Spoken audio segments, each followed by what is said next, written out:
Nigeria's fuel subsidy regime, foreign exchange policy and debt profile were some of the issues discussed at the just concluded International Monetary Fund meeting in Washington, D.C. While Nigeria's Central Bank Governor, Godwin Emefiele, says Nigeria must adopt a homegrown solution to its economic issues amidst calls for an end to its foreign exchange policy, Minister of Finance Zainab Ahmed says Nigeria has a revenue problem, not a debt problem. Well, to analyze some of the issues from the IMF meeting is the CEO, Center for the Promotion of Private Enterprise, Dr. Muda Yusuf. Well, thank you so much for joining us, Dr. Yusuf, on this particular issue. Now, IMF Chief David Malpass has called for an end to Nigeria's multiple exchange rate regime.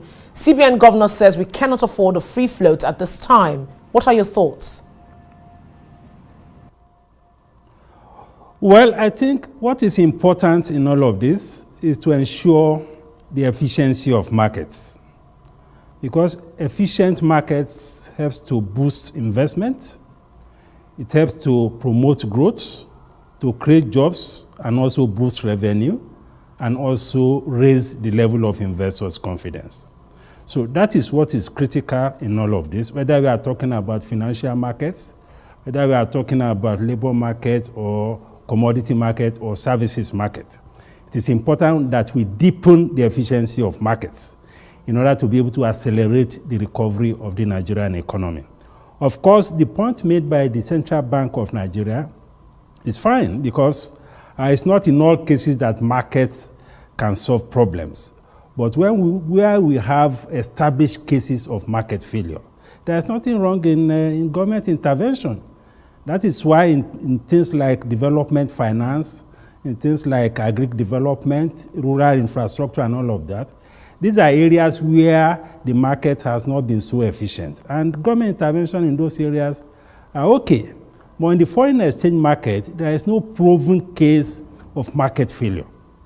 So when we see things that impede the efficiency of markets in the financial system, it has a way of distorting a whole lot of things and creating a lot of challenges for investors. I think that is the point that is being made by the IMF and the World Bank. But what is important is that we should not wish away or underestimate the importance of markets, while recognizing the fact that where there are proven cases of market failure, there is need for government to intervene, which is what the CBN has done, for instance, in development finance.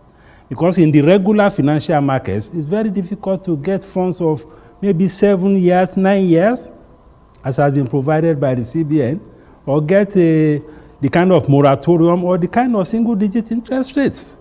So where there are issues of market failure, it is appropriate for government to intervene. But now he also points out to ensure the efficiency of markets. I clearly understand you. Then now he also points out that we must allow, to balance out demand and supply while considering adjustments, in such a way that FX is restricted for the local manufacturing. Now, do you agree, or are we just going around in circles on this decision to allow a free float or not? You see, for as long as we continue to obstruct the markets, we continue to have this kind of distortions. If you want to strengthen a particular sector, of course, we have other policy measures, like the fiscal policy measures and things like that, around import duty, around concession in taxes and things like that. I think these are some of the things that can be done. But it's important to allow the market itself to function efficiently and optimally. And that will help practically all sectors of the economy. And if there are need for additional interventions, we have the fiscal policy instrument that we can use. We have the development finance instrument that can be used. I think these are the things that should happen. Otherwise, we continue to perpetuate cases of distortions in the economy, which is affecting the confidence of investors. It's affecting the capacity to also attract private capital, which can even help to show up our foreign reserves. So those are the things I think we need to do. Now, the Minister of Finance says we do not have a debt problem. She says Nigeria has a revenue problem. Now, for a country that acquires debt in order to settle debts, help us understand better, where you think the minister might be coming from with that explanation or statement.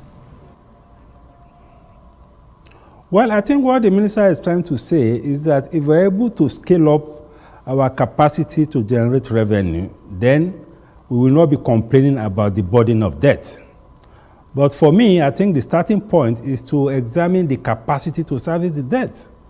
Because consistently, there has been this theory that when we look at our debt to GDP ratio, we are still within a threshold that is sustainable. But this will apply in an economy where there is a strong correlation between GDP and revenue. That is not the case in Nigeria. If you look at our Greek sector that accounts for about 26% of GDP, how much revenue is coming from agriculture? It's actually the reverse that is the case. We are even subsidizing agriculture. If you look at the distributive trade sector that accounts for about 16% of GDP, how much revenue is coming from there? Because this is a sector that is also dominated by informal sector operators. So a large component of our GDP is not revenue generating. That is why this idea of now assessing our capacity or debt sustainability based on GDP does not exactly apply to the Nigerian situation. I think what is more important in determining sustainability is the capacity to service the debt.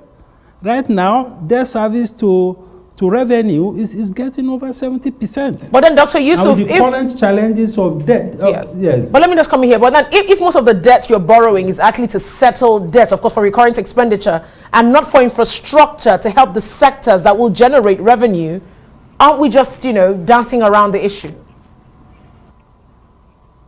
Of course, I agree with you. That is the case. Because right now, with the recent supplementary budget, if you have 4 trillion for fuel subsidy and close to another 4 trillion for debt service, and these are first line charge. By the time you take that out of the revenue of about 10.8 or 10.7 trillion, what is left? So invariably, a good chunk of the borrowing will have to be used to finance recurrent expenditure, which is why some of us feel that the whole debt profile is not sustainable.